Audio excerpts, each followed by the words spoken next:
Hello mga kamers! Samahan nyo kaming mag-unbox ng aming Xiaomi Indoor Spinning Stationary Bicycle from Yeesoul.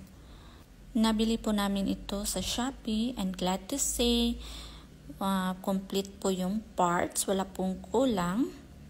Ang napili po namin na color is white and gray para match po siya sa aming tiles at sa mga gamit namin dito sa bahay. Sobrang excited na po yung hubby ko na gamitin ito kasi mahilig po kasi siyang mag-bike. So, ayan, kung busy siya sa trabaho ay madali na lang siyang makapag-exercise dito sa loob ng aming bahay. And of course, hindi din ako pahuli, no? At dito, nag-start na si hubby na mag-assemble.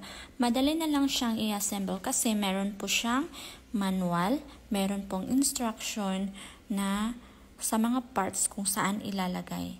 The specification of this product, pwede mo pong ma-adjust yung seat at pati yung handlebars. Meron po siyang water bottle holder, phone at saka yung tablet. So, the maximum weight capacity is 120 kg at belt drive na po siya and may adjustable magnetic resistance. Pwede mo po din siyang ma-transfer kung saan-saan kasi may gulong po siya. So, yung price po nito guys ay nasa 15,000.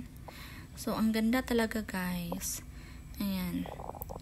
Grabe, sulit talaga. Kahit medyo pricey po, ayan, hindi naman yung quality niya.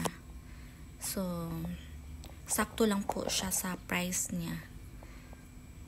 Ayan. Thank you for watching. Bye-bye.